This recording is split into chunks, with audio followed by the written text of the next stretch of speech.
छत्तीसगढ़ की खबरों का रुख करते देश की सबसे बड़ी सुरक्षा बैठक पहली बार रायपुर में हो रही है। कांग्रेस पार्टी ने छत्तीसगढ़ में बड़ा संगठनात्मक बदलाव किया है। सुकमा जिले के कोंटा विकास खंड के कई इलाके में अभी भी विकास नहीं पहुंच पाया है। मनेन्द्रगढ़ के saint Joseph convent high secondary school में विज्ञापन प्रदर्शनी का भव्य आयोजन किया गया। तो सूरजपुर जिले में अवैध धान परिवहन पर प्रशासन ने बड़ी कार्रवाई की है।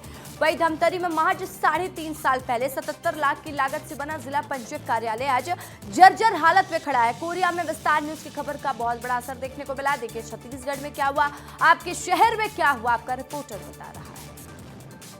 छत्तीसगढ़ में पहली बार डीजीपी आईजी कॉन्फ्रेंस हो रहा है, जिसमें प्रधानमंत्री नरेंद्र मोदी, केंद्रीय गृह मंत्री अमित शाह सहित देश भर के वरिष्ठ पुलिस अधिकारी मौजूद हैं। देश की सबसे बड़ी सुरक्षा बैठक पहली बार रायपुर में हो रही है। डीजीपी आईजी कॉन्फ्रेंस में प्रधानमंत्री नरेंद्र मोदी, केंद्रीय गृह मंत्री अमित शाह, एनएसए के अजीत डोभाल, गृह सचिव और सभी राज्यों के टॉप पुलिस अधिकारी देश की इंटरनल सिक्योरिटी का रोड मैप तैयार कर रहे हैं। 2014 से अब तक कॉन्फ्रेंस देश के अलग अलग राज्यों में 10 बार हो चुकी है और छत्तीसगढ़ में 11वीं मीटिंग है। देश की सिक्योरिटी पॉलिसी की दिशा तय करने में डीजीपी आईजी कॉन्फ्रेंस सबसे अहम माना जा रहा है। सभी राज्य अपने अहम सिक्योरिटी चुनौतियों का प्रेजेंटेशन दे रहे हैं। इनपुट के आधार पर इंटरनल सिक्योरिटी की नई नींव रखी जा रही है, जो देश में आने वाले दिनों में लागू होगी। बैठक में जिस तरीके से दिल्ली में हादसा हुआ था, उसको किस तरीके से रोका जाए, कैसे सूचना तंत्र को मजबूत किया जाए, इस मायने में इस बैठक को काफी अहम माना जा रहा है। आने वाले दिनों में देखने वाली बात होगी देश में किस तरीके से आंतरिक सुरक्षा की जाएगी। कैमरा पर्सन अखिलेश पवार के साथ खुमन साहू, विस्तार न्यूज, रायपुर। छत्तीसगढ़ में कांग्रेस ने बहुप्रतीक्षित जिला अध्यक्षों की सूची जारी कर दी है। सूची जारी करने के साथ में सक्रिय सदस्यता अभियान और बूथ लेवल मैनेजमेंट को तैयार करने के लिए हिदायत भी दे दी है। साथ ही साथ कहा गया है कि जल्द से जल्द अब सदस्यता बढ़ाने पर भी जोर दिया जाए। छत्तीसगढ़ कांग्रेस ने साल 2028 में होने वाले विधानसभा चुनाव के लिए कमर कस ली है। पार्टी ने 41 जिला अध्यक्ष की लिस्ट जारी की है। साल 2028 में होने वाले विधानसभा चुनाव से पहले छत्तीसगढ़ कांग्रेस में ये बड़ा बदलाव है। कांग्रेस अध्यक्ष मल्लिकार्जुन खड़गे ने शुक्रवार को छत्तीसगढ़ में 41 नए जिला कांग्रेस कमेटी अध्यक्षों की नियुक्ति तत्काल प्रभाव से मंजूर कर दी है। एआईसीसी महासचिव केसी वेणुगोपाल ने एक आधिकारिक प्रेस विज्ञप्ति में कहा कि जमीनी स्तर पर जुड़ाव, जीतने की क्षमता और सामाजिक प्रतिनिधित्व सुनिश्चित करने के लिए सूची को अंतिम रूप देने से पहले प्रत्येक पर्यवेक्षक और राज्य के वरिष्ठ नेताओं के साथ व्यक्तिगत रूप से चर्चा की गई है। पिछले दौरान बैठक में ये साफ कहा गया था कि इस बार सीट बंटवारे पे भी कांग्रेस के जिला अध्यक्ष की अहम भूमिका रहेगी। तो ऐसे में सभी वर्गों के, सभी समाज के लोगों को टिकट बंटवारा करने को लेकर भी इस पे अहम चर्चा होने वाली है आगामी समय पर। एक तरफ शासन लगातार नक्सलियों के खात्मे को लेकर ऑपरेशन चला रही है और विकास के दावे कर रही है, लेकिन मैं इस वक्त पुअर्ती गांव में हूं और पुअर्ती गांव की हकीकत आपको दिखाता हूं। सुकमा जिले के कोंटा विकास खंड के कई इलाकों में अभी भी विकास नहीं पहुंच पाया है। विकास के दावों के बीच यहां के आदिवासियों को घंटों चलकर या जान जोखिम में डालकर राशन की दुकान पर पहुंचना होता है। पुअर्ती गांव के आगे जब्बा गट्टा के लोग राशन लेने चिंतलनार जाते हैं। उनका ये सफर 30 किलोमीटर तक का होता है। अगर दुकान बंद रही तो इन्हें वापस बैरंग लौटना होता है। ये ऐसा इलाका है जहां कोई गाड़ी या वाहन नहीं चलता।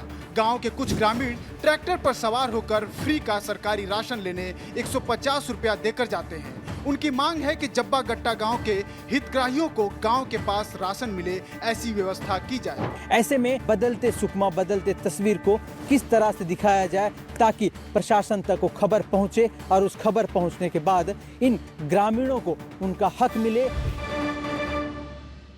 जिला मुख्यालय मनेन्द्रगढ़ में संत Joseph convent higher secondary school में विज्ञान प्रदर्शनी का आयोजन किया गया है, जहां पर कक्षा 1 से लेकर 9वीं तक बच्चों ने बड़े उत्साह के साथ में इसमें हिस्सा लिया। एमसीबी जिला मुख्यालय मनेन्द्रगढ़ के saint Joseph convent higher secondary school में आयोजित विज्ञान प्रदर्शनी ने सभी का ध्यान अपनी ओर खींच लिया। कक्षा 1 से 9वीं तक के बच्चों ने इसमें बढ़ चढ़कर हिस्सा लिया। प्रदर्शनी में कुल 78 वैज्ञानिक मॉडल प्रदर्शित किए गए। हर मॉडल में बच्चों की वैज्ञानिक सोच, कल्पनाशीलता और सृजनात्मकता स्पष्ट रूप से दिखाई दे रही थी। बच्चों ने ऊर्जा संरक्षण, पर्यावरण सुरक्षा, रोबोटिक्स, जल संचयन सहित आधुनिक तकनीक और दैनिक जीवन में विज्ञान के उपयोग को बेहद प्रभावी तरीके से प्रस्तुत किया।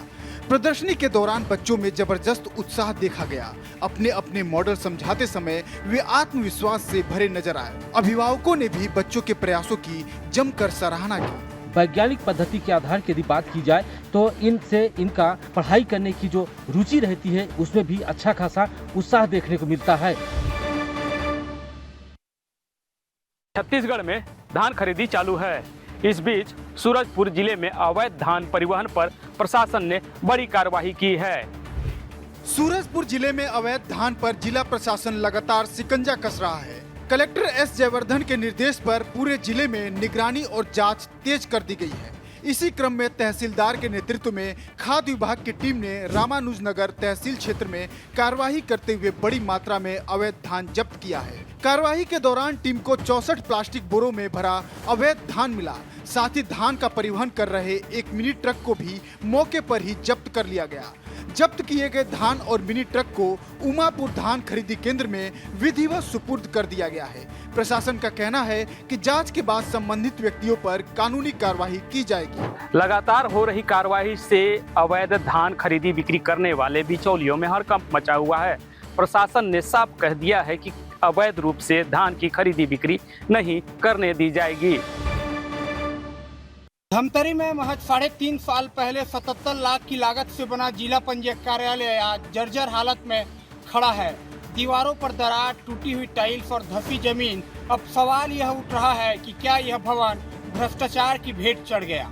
धमतरी में कलेक्टर दफ्तर से महज 200 मीटर की दूरी पर बना जिला पंजीयक कार्यालय पूरे तरीके से जर्जर हो चुका है। यहाँ रोजाना सैकड़ों लोग अपनी जमीन का पंजीयन और रजिस्ट्री करवाने पहुँचते हैं, लेकिन ये भवन अब भ्रष्टाचार के भेंट चढ़ गया है। यहाँ की दीवारों में दरार पड़ गई है, टाइल्स टूट गई है, जमीन धंसने लगी है और फ्लोरिंग में गड्ढे हो गए हैं। 77 लाख से बने इस भवन में सरकारी कामकाज अच्छे से हो, इसके लिए सारी सुविधाओं से युक्त बनाया गया था, लेकिन महज 3.5 साल में ही ये भवन अब जर्जर होने लगा है। यहाँ के कर्मचारी अपनी जान जोखिम में डालकर काम करते हैं। कलेक्टर ने भले ही जांच के आदेश दे दिए हों, लेकिन जनता अब कड़े कदम की उम्मीद कर रही है। आगे भी कार्रवाई पर हमारी नजर बनी रहेगी। कोरिया में विस्तार न्यूज की खबर का एक बार फिर से बहुत बड़ा असर देखने को मिला है। गरीबों के हक पर डाका डालने वालों पर प्रशासनिक अमले ने कार्रवाई की है और राशन दुकान के संचालक पर एफआईआर दर्ज की गई है। कोरिया में विस्तार न्यूज की लगातार पड़ताल और ग्रामीणों की आवाज को प्रमुखता से उठाए जाने का सीधा प्रभाव देखने को मिला है। ग्राम पंचायत तेंदुआ की शासकीय उचित मूल्य की दुकान में हो रही अनियमितताओं पर विस्तार न्यूज की खबर के बाद प्रशासन हरकत में आया। इसी के बाद खाद्य निरीक्षक और नायब तहसीलदार की संयुक्त टीम ने लगभग 3 दिनों तक गहन जांच की और करीब 11 लाख रुपए की मूल्य का खाद्यान्न घोटाला पकड़ा।